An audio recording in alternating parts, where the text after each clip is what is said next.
this is my review for Universe Target exclusive Ratbat. Ratbat came in a 2-pack with Springer.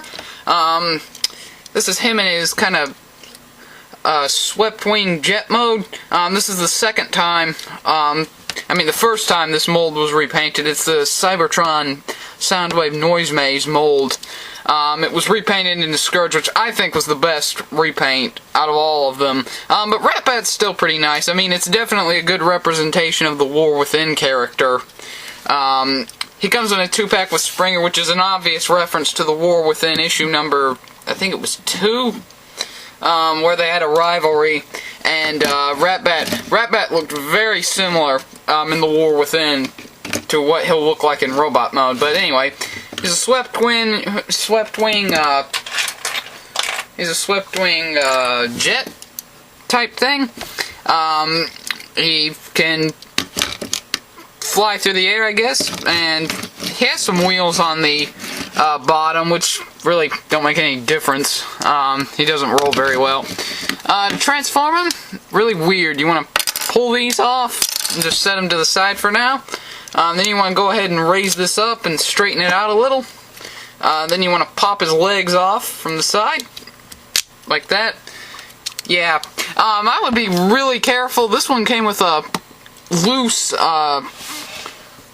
joint on this leg, and when I super glued the ball joint, it started popping off really easily. So it's apparently a very, very picky slot joint.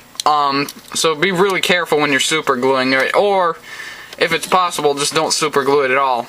Then you want to tab these together. Then you want to flip those down and leave them off to the side for now.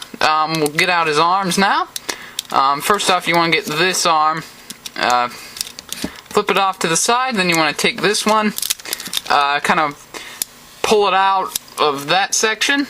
Then you want to rotate it around like that so it faces his arm, and then push it on so he has kind of like a giant bow and arrow type thing.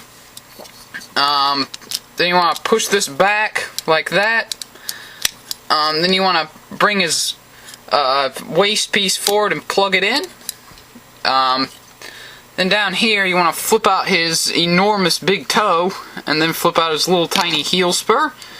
And again, there's that super picky ball joint. It doesn't pop off on this one, and I know I super glued that joint.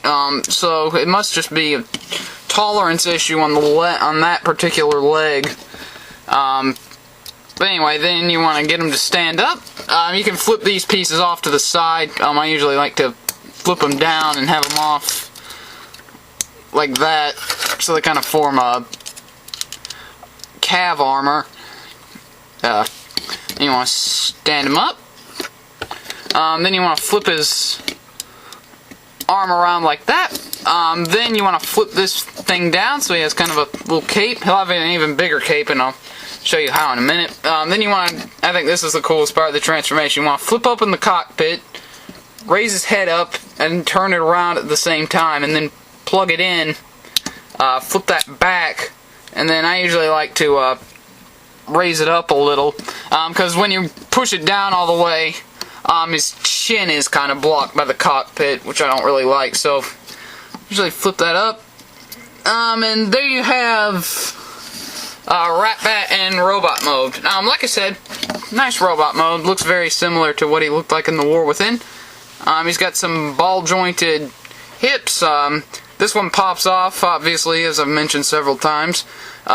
Knee bends, giant big toe hinges, heel spur hinges too, if you want.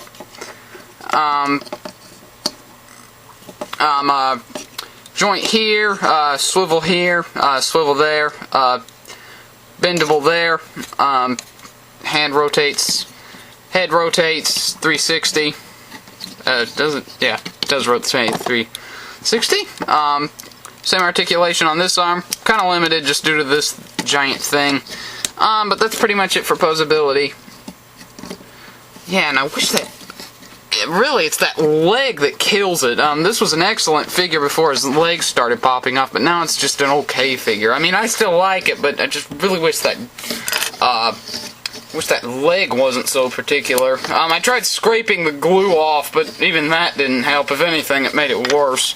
The little swords, you can leave down here as armor if you want. You can put them in his swords, in his hand as swords, or you can even do a little Darth Maulish type double sword, or even bow, I guess. That shoots out a little bolt right there. What I usually like to do is go back here, flip that up a little, and then on these hinges that hold in these pieces in his vehicle mode, just place them right in there, and they fit in rather snugly. Place them like that, and then flip that back down, and he has kind of a cape type design, which looks really cool. His cyber key gimmick is when you put a cyber key in it. The one that he came with was really tough to get out once you got it in. You had to use a pair of pliers to get it out. I don't know if that was just an issue with the weapon itself or with the key. I'm not really sure. I lost the key though, so it doesn't really matter anymore. Anyways, you put the key in. These things flip out, and his faction symbol changes, so it goes from Decepticon to Ultracon, which on the packaging they label as Autobot.